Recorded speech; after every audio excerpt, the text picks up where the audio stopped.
We're now going to progress to talk a bit more about the ideas that regression are starting to show us around regularization, interpretation, models that you might want to build from data. So this is all from this book here. This is in fact section 4.5 out of Data-Driven Science and Engineering from Brenton and Kutz. Databookuw.com has a bunch more videos, lectures, all the code that we will use here, both in MATLAB and Python.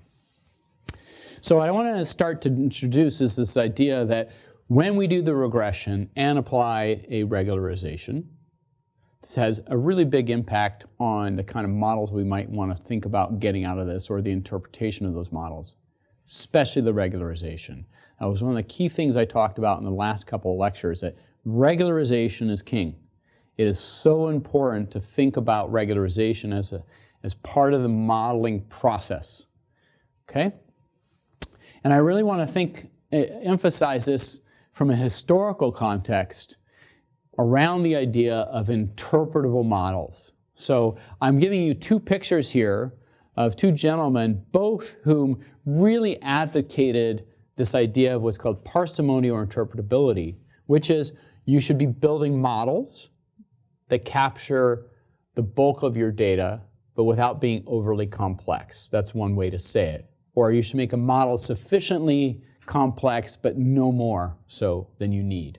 Okay? So William of Ockham has this idea of the Occam's razor, right? How few explanatory variables can you use to explain the bulk of what you see versus some convoluted or very complex explanation. So this is a very old idea, sort of in some sense written down from a non-mathematical point of view, but really sort of having all the right ideas that were there. Okay, and this is really old in terms of the ideas that idea space this comes from. Over here we have Vilfredo Pareto, early 1900s, late 1800s, where he started advocating these ideas in a more formal way, mathematically, in what we call today the Pareto front. And he was coming from the point of view of economics. But again, how do you think about this input to output? In other words, you're going to build a model, you're going to do a regression to give a model that fits from an input to an output.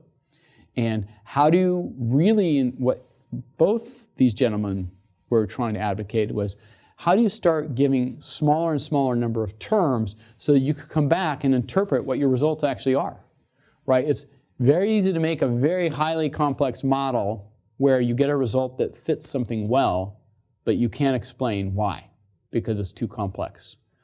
Their advocation was, let's get towards interpretability. Let's explain the bulk of the data with as few terms as possible. Okay? So we want to get to this because this is going to be framing how we think about model selection. What makes a good model? I mean, that's really the question we're after. And so part of the whole concept here and the push is towards what we call parsimony. In other words, smallest number of terms explaining the most of the data you have. And in fact, one step further, I think this is the ultimate physics or engineering regularization there is. How we've been successful overall in science is by producing models that we can interpret and build from, that have the major features, F equals ma, Maxwell's equations, Schrödinger equations of quantum mechanics. These are all governing equations with just a few terms. So even though, for instance, when you look at fluid flow and Navier-Stokes, you don't explicitly see all the quantum fluctuations or the heat that's there. You have the dominant balance physics correctly. So it's really starting to promote this idea, can I explain most of my data with a small number of terms? So really, small number of terms, small number of dimensions. In physics and engineering science, this is really critical. And much of the book focuses on this, and the later third of the book is really all around this idea of how do we build dynamic models with a small number of terms in some principled way just directly from the data. So this concept is here. It's part of our regularization procedure, is to think about these things. So I want to introduce this curve to you. And this is sort of really the ideas of Pareto and what's called the Pareto frontier. What I'm showing you is a bunch of different models. So if I give you some data, and lots of people may come up with different types of models for that data. So for instance, think about epidemiology, disease spread. There are a lot of models that people have proposed for how disease spread works. Which one is right? You can always ask that question, right? These are all just propositions of models. And so maybe what you could think here is each one of these dots represents a model, okay? Or for instance, maybe you have a model for the temperature fluctuations across the ocean. What is a good model to characterize that? Any one of these kind of systems, you're trying to make a prediction or a model to explain the data. So what this Pareto idea comes to is thinking about the error versus the number of terms in your model or the complexity of the model. Okay? So these two are the two axes we want to be thinking about in making a model. Okay? Obviously we want low error. That's one thing we want. If a good model is going to have low error. Okay? But what this is trying to represent for you is you want the error to drop, but you also want an interpretable model. So you don't want too many terms. So in fact, generically, one of the things that you see out of all the possible models, there's a lot of models that have high error and a high number of terms. They're just bad models. There's some models that have a low number of terms, high error. You have some models that have lots of terms but still can't bring the error down. And then those are the magenta balls. Let's call those bad models. Okay? But you can propose them and you can play around with them. They might have some other feature that you like, but however, they don't seem to do well on error or the number of terms or vice versa, okay? But now, let's talk about the green balls. The green balls are sort of sitting on this edge down here, what we call the Pareto frontier, okay? The Pareto frontier is sort of this envelope that sits here along the number of terms or complexity versus error. So what you're seeing is there, all these models in here we might throw away, just disregard, because in some sense there's really no merit to them for being considered, potentially. But those along the Pareto frontier become kind of interesting, right? Because certainly as I go this way in the Pareto frontier, what I'm getting here is models that are actually doing pretty well with my error, but they're getting pretty complex. And at some point, my model's not complex enough to fit the data, so my error goes shooting up. From the last lecture, if you remember, if I try to fit a parabola with a constant, it's just not a rich enough model to do well with the data. So yes, I can get a model, but the error is high, and it's not until I add the quadratic term that I start to see. So for instance, in the example of the last lecture, I started to fit a parabola with different polynomials, and if I fit it with a constant, the error is high, a linear term, it starts to drop. Once I get it to a quadratic, it's way down here, and then a cubic, quartic, and so forth does not substantially improve my error. And in fact, that's really what we're after here, is this idea of like, well, let's look at the models here, because the models in this box, the Pareto optimal models, they're in this really fantastic space where they're just complex enough to get your error way down, so they're of minimal complexity, and they're actually almost as good as any of these models out here. So what it's telling you is, so the idea of what Pareto and a Pareto front or Pareto optimal solution area is this where you're balancing complexity or parsimony with model error. So you want the model to be as simple as possible. So in other words, the number of terms is small, but you want your error to be as small as possible too. And this is sort of in some sense, the sweet spot of this balance, this Pareto optimal region. Those are the models that you should spend your time evaluating. In some sense, you can disregard all the rest of the models. These models here, yes, maybe you get pretty good error. However, you lose a lot of interpretability and simplicity of the model because you're not in this region. Models up here have too much error. And so that's kind of what you're aiming for. So it becomes very important that you get yourself into this spot. The other important thing here is, this is a loose statement, but I'll make it, and then I'll show you an example as we go. Your ability to generalize. Remember, you're training a model off some training data set. I give you a data set, build the model off that data, and then the question is, how well does that work on, if I give you new data, how well does it work on matching that new data? How well does the model fit any new data I give you? Okay? Because that's the ultimate success of a model, is how it works, how well it works outside of the training data set. Because it's almost always going to work well on the training data set.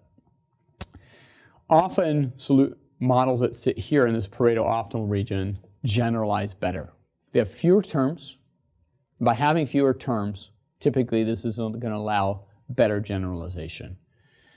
The more terms you have out there, even though it does well on the training data, the less likely you are to be able to generalize. Or another way to say it, out here, very high chance that you're massively overfitting. Here, because you have fewer parameters, it's harder to overfit because you just have many fewer parameters to lock things down. Okay, so I'm going to walk you through some code. And this is going to be very closely associated with the example I ran last time, which is we're going to go back to the parabola fit. But now what I'm going to do is I'm going to take this model. We're going to say, here's a parabola on the domain 0 to 4. But here's the deal. I'm only going to give you training data on the domain x goes from 0 to 2.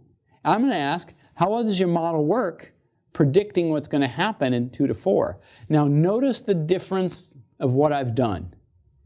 In the first example of the last lecture, I just tried to fit it on the training data. I was doing an interpolation task. In fact, now we're going to get to this issue of interpolation versus extrapolation, because if I train a model from 0 to 2 and then try to see how well it does in 2 to 4, I'm actually extrapolating.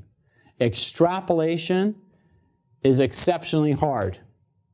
Interpolation, kind of trivial, I mean, in some sense. So well, I'm going to show you this very simple example, the difference between extrapolation and interpolation on a parabola. That's the simplest thing to show it on. And you'll see that extrapolation is much tougher to do than interpolation. Okay, so let's go here, pop this down, and let's start looking at some code. So here's what I'm going to do. I have some data here. And actually, I lied a little bit. So let's just go ahead and make some data up here. So I'm going to make a domain x, which is a linear space from 0 to L and n points. So there's 200 points there. The domain length is 8. Okay? Now, what I'm actually going to do here is I'm going to train the data on x1 and test the data on x2. And x1, yeah, okay, is going to be from 0 to 4. x2 is from 4 to 8.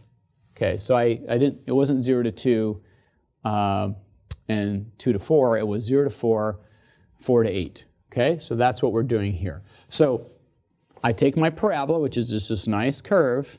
The first half of it I'm going to train on, and I'm going to try to see in x2 where that's my training data, and I'm going to look at my test set, which is an extrapolatory procedure, because now I'm trying to predict what's going to happen from 4 to 8. Okay? All right. So what I'm going to do here.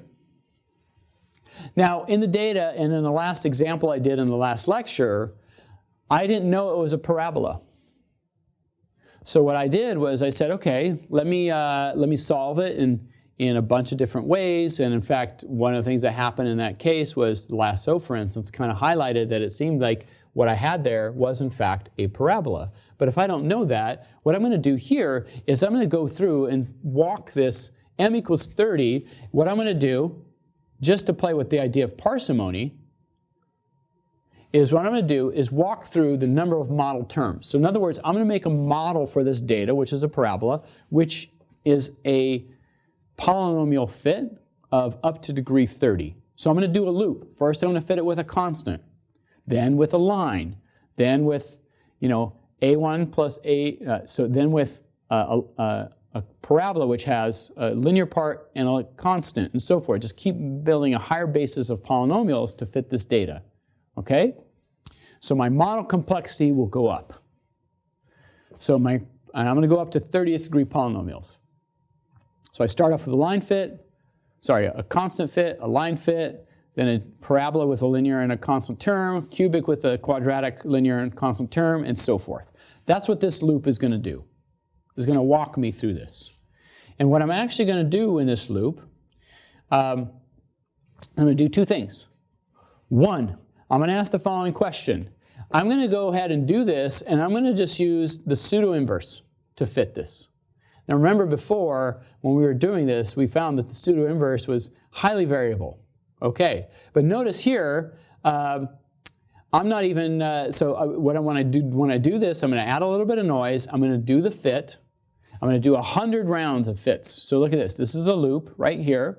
So I'm going to do 100 fits and get some average statistic of this, an average error. So every time I do this, I get an error and get the coefficients, error and coefficients, 100 times through here with this pseudo-inverse. Going through this with a constant fit, a linear fit, quadratic, and so forth. So what you're going to see is going to start seeing what happens to the error. In fact, the error is going to come in two forms. An interpolation error. So in other words, if I go from 0 to 4, and that's where my data was collected, how well do I fit that? In fact, I showed you in the last lecture that, a pseudo-inverse fit the error is very small there. And what happens to the error between 4 to 8, which is the extrapolation region. So that's it. That's the code. Let's show you the results here because they are quite remarkable and striking, and they highlight a couple things. They highlight that, in fact, interpolation and extrapolation are really different. So let me just make this big. There it is. All right, so let's walk through this. Right up here, the red is where I collected my training data. This is the interpolation regime. So I collected data from here. The blue, so this is the perfect model. The red region is where I collected data with a little bit of noise on it. The blue region is where I'm trying to, so then once I build a model, I'm going to try to say how well does it fit in this region, how well does it fit in that region. Okay? So this is interpolation. This is extrapolation. I never collected data out here. Okay? So first of all, and what I'm going to show you on these charts here is the x-axis is the degree of polynomial complexity of my model. So it goes from 1 to 30. So I start off with fitting a constant, then a line, then a parabola with a linear and a constant term, and so forth. Okay? And these two boxes are in the interpolation regime, in other words, the red up here, and these are in the extrapolation regime, which is the blue area here. Sorry, this is the interpolation this way. And so what I'm going to show you here, let me show you. So if you look here, here's a box plot, and right up here is if I fit a line, the error is high, okay? The error doesn't have that much variability. The loadings do. If I were to show you the loadings over 100 runs, there was a high variability, and that's something I showed you in the last lecture. But the error is actually pretty small. In fact, the error here, the terms on that axis are actually quite small. Okay, they're hard to read, but believe me, I think this is a 0.1. So in other words, the error is not so big, but as you pick a line, it goes down, and once you pick a parabola, it's very small. In fact, look at this. The error stays pretty small, but notice what happens. If I do this in an interpolation regime, notice as I go to high polynomials, look at the error start to pick up. It's still small, but it starts to go up. In fact, over here, this is the same plot as this over here, right here, but now on a log plot. So notice you can start seeing after the second term, the error starting to pick up, but still small.